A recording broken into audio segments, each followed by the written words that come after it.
히브리서를 기록한 이 무명의 저자는 오늘도 우리에게 믿음을 절대 포기해서는 안 된다. 이 믿음을 꼭 굳게 붙잡고 있어야 한다라고 얘기하고 있습니다. 저자는 우리가 이 세상에서 그냥 교양 있는 사람이 되라고 얘기하지 않습니다. 저자는 이 세상에서 우리가 이 믿음을 끝까지 지키며 살아야 한다라고 얘기합니다. 바로 우리에게 오신 하나님의 아들을 믿는 그 믿음을 끝까지 지켜야 한다라는 겁니다. 그래서 절대 돌아서지 마라. 이 믿음을 끝까지 지키고 있어야 한다라는 이야기를 구약의 여러 가지의 이야기를 들어서 그보다 위대하신 예수님에 관한 이야기를 계속 히브리서는 이야기하고 있습니다. 오늘 본문은 그러므로라는 단어로 이러한 믿음을 지키고 나아가는 하나님의 아들을 믿는 것에 대해서 다시 한번 이야기해 줍니다. 세상은 우리의 믿음을 인정하지 않습니다. 마귀는 늘 우리가 하나님의 품을 벗어나 자신과 같이 하나님과 대적하기를 원하고 있습니다. 늘 새 생명을 얻은 우리 안에서도 마치 출애굽한 백성들이 그 노예 생활을 그리워했던 것처럼 새 생명을 얻기 이전의 모습을 우리는 어떨 때는 그리워하면서 그것이 우리의 쓴뿌리로 남아 있습니다. 그러한 수많은 유혹과 위협 속에서 우리는 믿음을 지켜야만 한다라는 사실입니다. 바로 하나님의 아들이 우리와 함께 하시기 때문입니다. 그리고 그 예수님이 오늘의 설교의 제목처럼 구약의 대제사장보다 위대하시고 그 구약의 대제사장이 못할 일까지 완성하셨다라는 이야기를 우리는 보고 있습니다. 이 예수님이 하나님의 아들이시고 죽음에서 부활하시고 그냥 부활하신 후에 그냥 그대로 계신 게 아니라 승천하셔서 지금도 하나님의 우편에서 우리를 위해서 기도하고 계신다. 우리는 그것을 고백하며 나아갑니다. 예수님은 그냥 뛰어나신 인간이 아니었습니다. 예수님은 그냥 획기적인 율법의 해석을 하신 율법의 교사도 아니었습니다. 예수님은 우리의 교과서에 나온 것처럼 그냥 인류의 4대 성인이 아니셨습니다. 예수님은 이 세상에 오신 하나님의 아들입니다. 이 세상에 누구도 할 수 없는 일을 예수님은 하셔야만 했고 그 일을 하셨다라는 겁니다. 그리고 그 예수님은 하나님의 아들로서 그 일을 더 완성시키실 것을 그의 제자들에게 이렇게 말씀하셨습니다. 요한복음 14장 2절을 한번 보도록 하겠습니다. 내 아버지 집에 거할 곳이 많도다. 그렇지 않으면 너희에게 일렀으리라. 내가 너희를 위하여 거처를 예비하러 가노니. 바로 오늘 본문에서 그렇게 승천하신 하나님의 아들이 우리에게 있다라는 겁니다. 그 아들이 구약의 대제사장, 어떠한 그 대제사장도 할 수 없는 그 일을 이루셨습니다. 바로 하나님의 아들이 이 땅에서 그 믿음을 끝까지 지키신 자들에게 해당되는 그곳을 준비하고 계십니다. 또한 사도 바울이 바로 이 사실을 이렇게 선언합니다. 에베소서 4장 10절에 대한 이야기 보겠습니다. 내리셨던 그가 곧 모든 하늘 위에 오르신 자니 이는 만물을 충만하게 하려 하심이라. 오늘 우리에게 주신 대제사장이신 예수님은 이 땅에 오신 하나님의 아들이시고 그리고 부활 승천하셔서 우리의 거처를 준비하시고 또한 만물을 충만하게 하시는 그 일을 이루신다는 것입니다. 실제로 있는 그 일입니다. 실제로 하나님의 아들이 이 땅에 오셨습니다. 그리고 하나님의 아들이 그의 일을 하셨습니다. 이 땅에서 가르치시고 놀라운 기적을 행하시고 복음을 전하시고 하나님의 일을 하시고 십자가에서 다 이루시고 텅 빈 무덤을 뒤에 두고 하나님의 우편에 앉으신 그 일을 우리는 그렇게 고백합니다. 그렇게 성경의 말씀대로 기록된 그대로 하나님은 그 이후에 일을 행하실 것입니다. 성경에 쓰인 대로 하나님의 아들이 이 땅에 오셨습니다. 그리고 그 하나님의 아들이 완성하실 것입니다. 그 완성으로 하나님의 아들을 믿는 믿음을 가진 자들에게 소망이 주어질 것입니다. 이 예수님이 대제사장으로서 그 놀라운 일을 행하셨기 때문에 우리는 믿음을 끝까지 지켜야 한다라는 겁니다. 오늘의 이 성경 본문에서 나와 있는 표현을 그대로 따르자면 믿는 도리를 굳게 잡아야 합니다. 다른 것이 아니라 우리를 향한 하나님의 아들을 향한 믿음의 고백을 간절히 붙잡아야 한다는 것입니다. 우리는 결국엔 이 문제를 만나게 될 것입니다. 예수님이 누구신가? 예수님은 어떠한 일을 행하셨는가? 그와 함께 그 예수님이 나와 무슨 상관이 있는가? 입니다. 어린 아이 때나 들어야 할 이야기가 아닙니다. 그냥 신자의 첫 번째 기초 초보의 교리 과정에서만 들어야 할 이야기가 아니라 우리의 평생에 들어야 할 이야기고, 그와 함께 더불어 우리의 평생에 이 예수님이 나와 무슨 상관이 있는지, 나는 정말로 이 예수님을 이렇게 진실하게 진정 사모하는 믿음을 갖고 있는지 우리는 살펴야만 합니다. 그냥 흥미를 끄는 이야기도 아니고 수많은 세월에 들렸던 달코 다른 이야기가 아니라 우리의 진정한 신앙의 고백으로 붙들어야 하는 이야기가 바로 우리의 믿는 도리고, 그것은 바로 예수 그리스도에 관한 이야기입니다. 히브리서 저자는 이러한 예수님에 대해서 다시 대제사장이 되신다라는 사실을 계속 반복하고 있습니다. 우리를 위해 이루신 예수님의 대제사장 되심으로 예수님은 하나님과 우리 사이에 길을 내셨다라는 겁니다. 예수님은 아까 읽었던 그 처소를 준비하시며 분명히 선언하고 있습니다. 하나님과 우리가 함께할 처소가 있는데, 우리가 하나님께 그 처소로 나아가려면 예수님이 바로 이러한 일을 행하신다는 겁니다. 요한복음 14장 6절을 한번 보도록 하겠습니다. 예수께서 이르시되 내가 곧 길이요 진리요 생명이니 나로 말미암지 않고는 아버지께로 올 자가 없느니라. 사람이 하나님께 나아가는 길이 열렸습니다. 그저 이 세상에서 잘 나가는 사람들에게만 주어진 길이 아닙니다. 어느 특정한 계층에만 허락된 길이 아닙니다. 부자나 가난한 사람이나 모든 죄인이 하나님 앞에 나아갈 수 있는 그 길이 열렸는데, 그 길이 바로 대제사장 되시는 예수 그리스도라는 겁니다.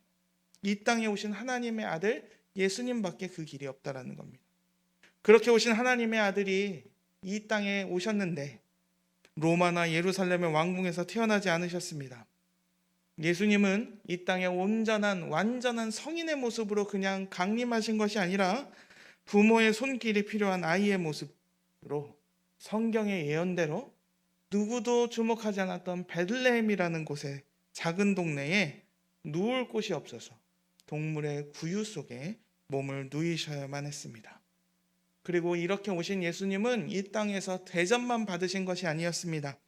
선지자 이사야는 고난받는 종으로서 이 예수님을 이렇게 예언했습니다. 이사야서 53장 3절을 보겠습니다. 그는 멸시를 받아 사람들에게 버림받았으며 간고를 많이 겪었으며 질고를 아는 자라. 마치 사람들이 그에게서 얼굴을 가리는 것 같이 멸시를 당하였고 우리로 그를 귀히 여기지 아니하였도다.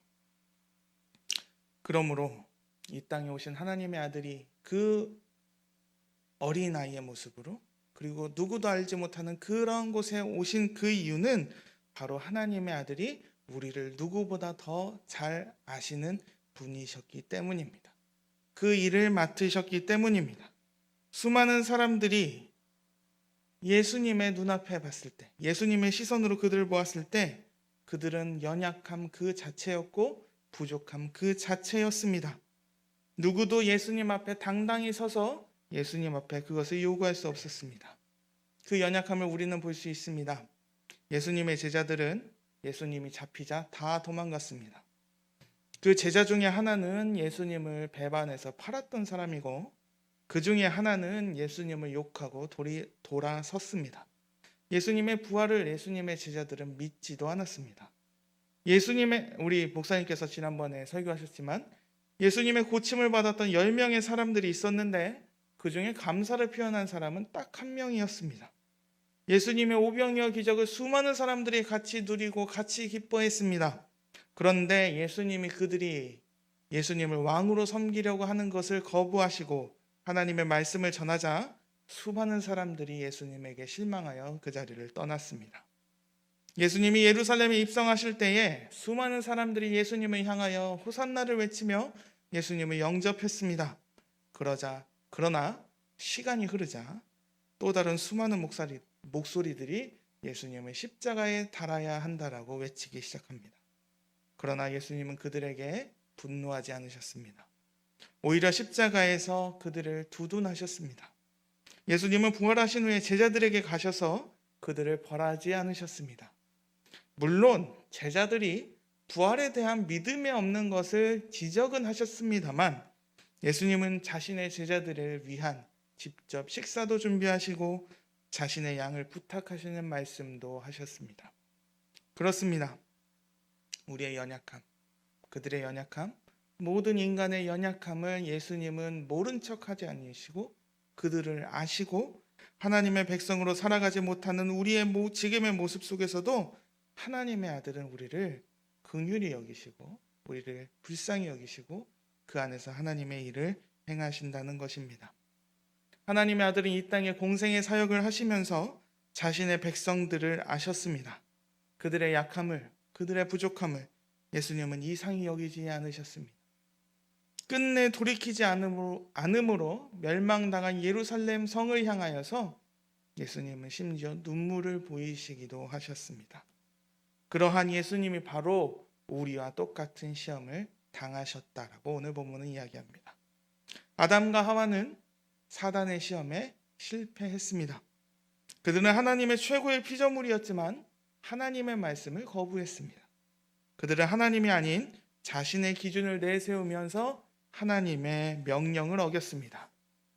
예수님은 이러한 인간을 구원하시기 위해 예수님도 또한 이 땅에 오셔서 자신의 사역을 하시기 전에 바로 예수님에게 합당한 시험을 받으셨다라는 겁니다. 마태복음과 누가복음에 기록된 사단의 시험은 예수님이 그의 사역에 시작하기 전에 예수님이 어떠한 분이심을 선언하고 있는 것과 마찬가지입니다. 아담은 실패했습니다. 그러나 예수님은 성공했습니다. 아담은 하나님의 말씀을 거부하고 하나님의 말씀을 제대로 사용해서 사단의 유혹을 벗어나지 못했습니다.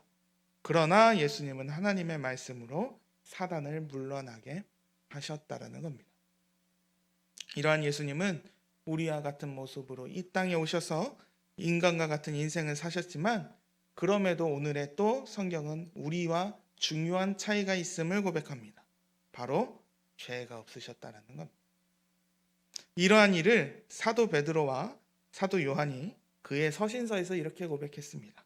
베드로전서 2장 22절을 보도록 하겠습니다. 그는 죄를 범하지 아니하시고 그의 입에 거짓도 없으시며 요한일서 3장 5절은 이렇게도 이야기합니다. 그가 우리 죄를 없애려고 나타나신 것을 너희가 아나니 그에게는 죄가 없느니라. 우리 성도님들 앞에 그리고 화면 앞에 양을 한 마리를 한번 상상해 보도록 하겠습니다. 양이 한 마리가 있습니다. 이 양은 아무런 흠이 없어야만 합니다. 이 양은 바로 저와 우리 성도님들이 하나님 앞에 나아가려면 반드시 필요한 양이었습니다. 그게 뭡니까? 우리의 죄의 값이 있어야 되는데 거룩하신 하나님 앞에 죄인인 저와 우리 성도님들이 나아가려면 거룩하신 하나님 앞에 죄의 문제를 해결해야 하는데 성경은 그 기본적인 문제를 이렇게 표현합니다. 죄의 삭은 사망이라고 얘기합니다. 우리가 열심히 죄를 지었으면 그 죄에 대한 대가를 지불해야 되는데 그게 바로 우리의 생명인 것이죠. 근데 구약에서는 은혜로 이것을 동물의 제사 혹은 여러 가지의 제사로 바꾸었습니다. 근데 오늘의 이 양에게 저와 우리 성도님들이 이제 안수를 하게 됩니다. 그리고 그 양에게 저와 우리 성도님들의 죄가 넘어가게 됩니다. 그러면 그 양은 처절하게 죽을 수밖에 없습니다. 바로 나의 죄 때문이죠. 구약의 여러분 제사를 생각해 보십시오. 우리 최 목사님이 이제 레위기 계속 하시면서 그 제사를 생각해 보십시오. 그 양이 가만히 죽겠습니까? 자기를 죽이려는 사람 앞에서? 그 양이 죽는 소리를 만약에 듣는다고 생각해 보십시오.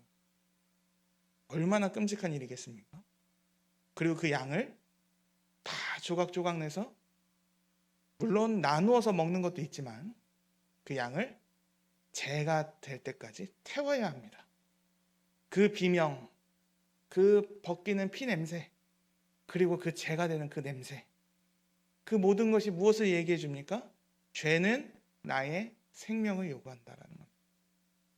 그런데 중요한 것은 이 앞에 있는 이 흠없는 양이 그 속죄와 영원한 화해를 주지 못한다라는 사실입니다. 구약에 수많은 제사들이 있었는데 수십만 마리의 소와 양과 모든 제물들을 드렸는데 그것이 완성이 아니라 그것은 그때마다 주어지는 은혜의 임시적인 방편이었을 뿐이지 완성이 아니었다라는 사실입니다. 그런데 그 일을 누가 행하셨냐면 바로 하나님의 은혜로 오신 하나님의 아들이 이 땅에 오심으로 그 일을 이루셨다라는 사실을 우리는 늘 기억하며 잊지 말아야 한다라는 겁니다. 하나님의 백성들에게 하나님의 은혜가 주어집니다. 죽을 수밖에 없었던 사망의 짙은 그늘에 있었고 그 안에 무기력한 백성들이 있었습니다. 암흑 속에 있지만 그것이 사망과 암흑이라는 것을 깨닫지 못하는 수많은 백성들에게 하나님의 은혜가 한 줄기의 빛으로 오셨습니다. 아무리 흠없는 양이라 할지라도 완벽한 대속의 은혜가 주어지지 않았는데 그런 구약의 제사의 완성으로 구약의 대제사장의 완성으로 오신 예수님이 계신다라는 겁니다. 그것이 우리의 소망과 힘이 됩니다. 그것이 진정 우리에게 소망이 됩니다. 우리와 똑같은 시험을 받으셨습니다. 그러나 예수님은 그 시험을 이기셨습니다. 누구도 이기지 못한 그 시험을 이기셨고 그러함에 죄는 없으신 완전한 대제사장으로 예수님은 오셨다라는 것입니다. 완전한 제사의 그 모든 것, 그 제물의 역할, 그리고 하나님 앞에 그 백성들의 죄를 안고 나아가는 그 놀라운 일을 예수님이 완벽하게 행하셨다라는 것입니다. 16절은 그러한 예수님이 계신 이유로 우리에게 주어진 그 사실에 힘입어 이 세상 누구도 얻을 수 없는 그 일을 설명하고 있습니다. 하나님의 긍휼하심이 여기에 있다라는 겁니다. 그리고 우리에게는 때를 따라 돕는 하나님의 선물인 하나님의 은혜를 알게 하시고 갈망하게 하신다는 겁니다. 그러므로 우리가 은혜의 보좌 앞에 담대히 나아갈 수 있습니다. 하나님의 백성들에게 주어진 놀라운 일입니다. 이 세상에 수많은 권력형 비리들을 우리는 뉴스를 통해서 알고 있습니다. 대통령의 친인척이라더라. 어떤 높은 자리에 친인척이라더라. 그런 사람들은 기고만장합니다. 내가 누군지 아냐? 내가 누구누구의 혈연이 될 수도 있고 지연이 될 수도 있고 학연이 될 수도 있고 그렇게 연줄을 다해서 내가 저 사람 그 권력을 가진 사람과 내가 조금이라도 하나의 꼬투리라도 있으면 그것을 가지고서 인간은 속된 말로 유세를 떨고 있습니다. 그런데 정작 하나님의 백성들에게 계신 그 하나님이 어떠한 분이신지 우리는 다시 한번 잊지 말고 기억해야 합니다. 이 세상의 창조주가 바로 우리 하나님입니다.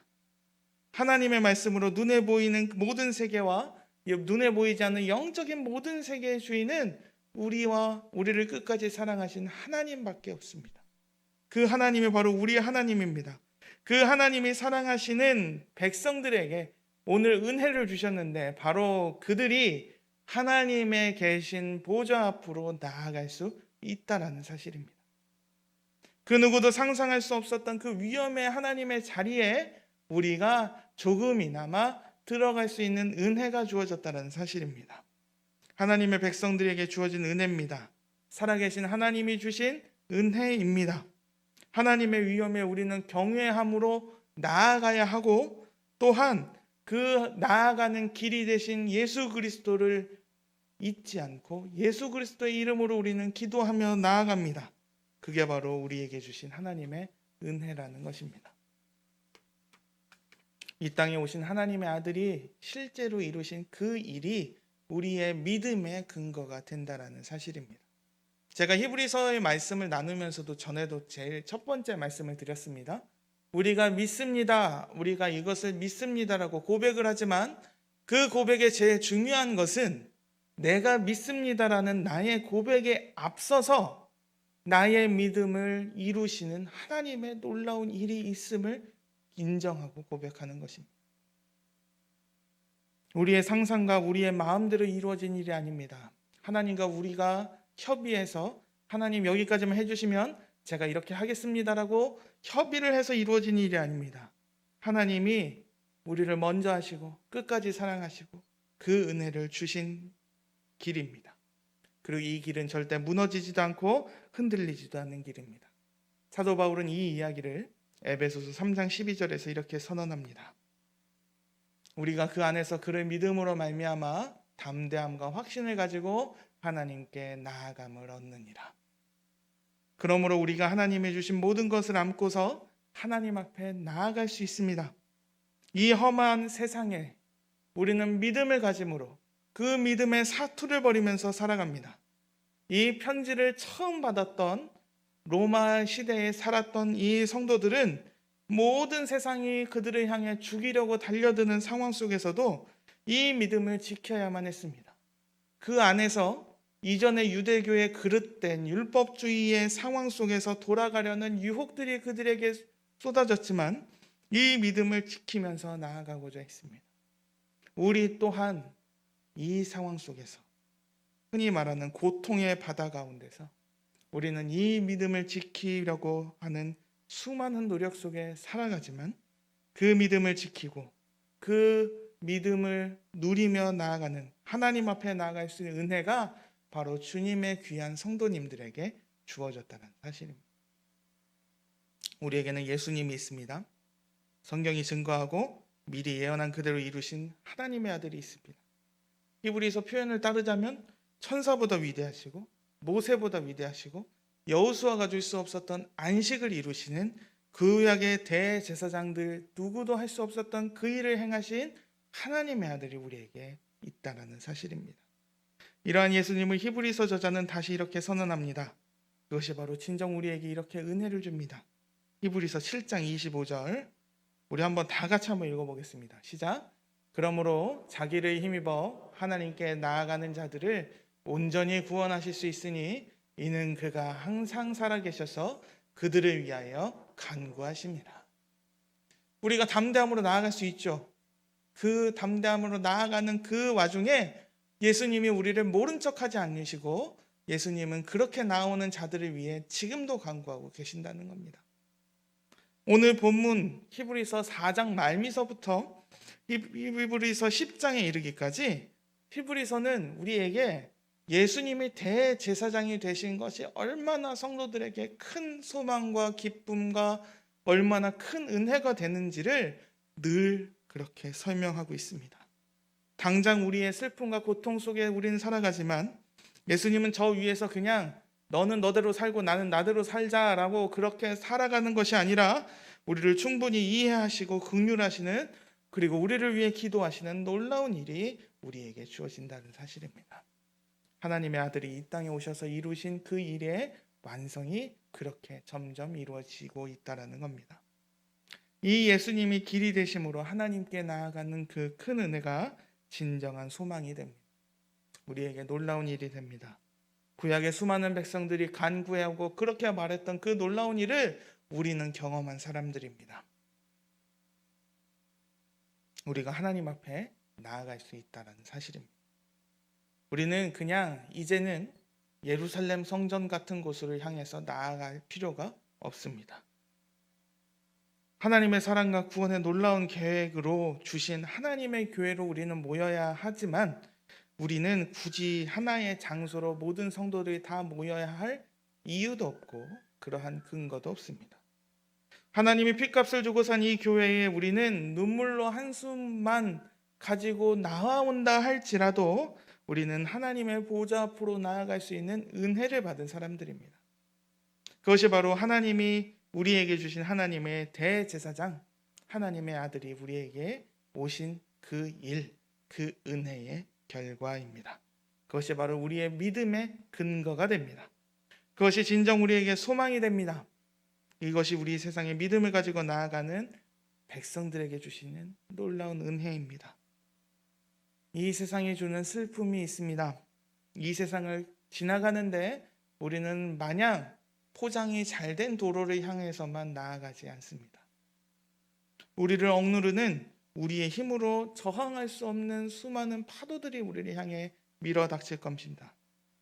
저는 다 할 수 없지만 그렇지만 확실한 것은 우리의 믿음을 빼앗고 그것을 허무하게 하려는 수많은 일들이 있어 왔고 지금도 있고 있을 것이라는 겁니다. 우리는 그렇게 기쁘게 찬송을 부리지만 그 찬송의 가사처럼 눈물 나며 한숨으로 밤잠을 못 이루는 그 시간도 겪을 수도 있습니다. 억울함과 믿음을 가지고 나아갈 때 믿음을 갖는다는 그 이유 하나만으로 고통받을 수도 있을 것입니다. 재정과 건강과 자녀와 기타 등등의 수많은 어려움들이 하나님과 우리 사이를 가로막으려고 하고 있습니다.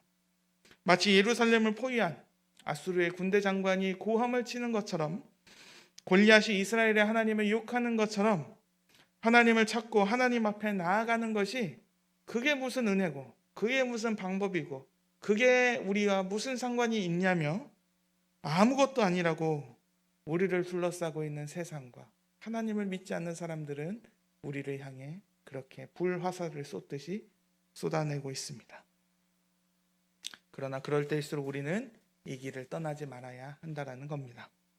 우리에게 그런 일이 있을 때에 우리는 그 문제를 나아갈 수 있는 하나의 길이 열려 있다는 겁니다. 바로 하나님의 아들이 대제사장이 되심으로 이 세상에 죄가 하나도 없으신 그 일을 이루심으로 완벽한 일을 내셨습니다. 그러므로 우리는 하나님 보좌 앞으로 나아갈 수 있다는 사실입니다. 우리가 숨쉬는 것이 실제입니다. 그리고 우리 앞에 있는 문제도 실제입니다. 심지어 우리가 실패하고 우리가 좌절하고 우리가 넘어졌던 그 일도 실제입니다. 그것은 절대로 변하지 않습니다. 그와 함께 그러한 백성들과 함께 계신 하나님도 실제입니다. 아무도 없을 때 누구도 나를 도와주지 않을 그 순간에도 그 고통과 그 고독 속에서도 하나님이 살아계시고 하나님이 역사하시는 것도 실제입니다. 그것을 아시는 하나님의 아들도 실제고 그 하나님의 아들로 말미암아 하나님의 보좌로 나아가 기도를 올릴 수 있는 것도 실제입니다. 그것이 있다고 세상은 비웃겠지만 세상은 이해 못하겠지만 이것이 무슨 방법이라고 말할 수 있겠지만 하나님은 그런 상황 속에서 반전을 이루시고 역전시키시며 이루실 것입니다. 그러므로 우리는 이것을 은혜로 삼고 나아가기 원합니다.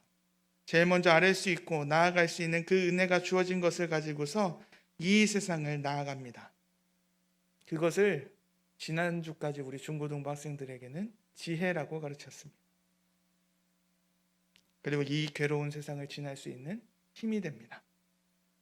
우리의 기도가 우리의 바람대로 이루어지지 않다 할지라도 우리가 주의 보좌로 나아갔지만 우리의 생각과 하나님의 생각이 다르므로 하나님의 뜻이 다르게 이루어진다 할지라도 하나님은 여전히 하나님의 놀라운 반전을 이루시고 계심을 우리는 믿음으로 나아가야 한다는 것입니다. 그러므로 우리의 믿음과 소망과 사랑을 여기에 근거해야 합니다. 이 광야 같은 생활, 난파선과 같은 그곳에서 하나님의 은혜가 주어집니다. 이 믿음을 둘러싼 전쟁터와 같은 우리의 마음 속에서도 하나님의 빛이 비춰진다면 그 은혜의 자리가 우리에게 주어진다면 우리는 그 은혜의 자리를 놓치지 않고 꼭 순종하며 믿음으로 나아갔으면 좋겠습니다. 그저 인간의 도움으로 앞의 문제를 해결할 수는 있겠습니다. 그러나 이 세상 속에서 우리의 믿음의 문제는 그러한 임시방편으로 땜빵하고 나아갈 수 있는 일이 아닙니다. 오직 하나님의 주신 때를 따라 돕는 그 은혜를 기억하시며 나아가시는 새로운 한 해 2022년 그리고 그 한 해 속에서 하나님을 경험하시는 우리 귀한 성도님들 그리고 제가 되었으면 좋겠습니다. 자신의 육체의 가시를 없애달라는 바울의 기도에 하나님은 이렇게 말씀하셨습니다. 고린도후서 12장 9절입니다.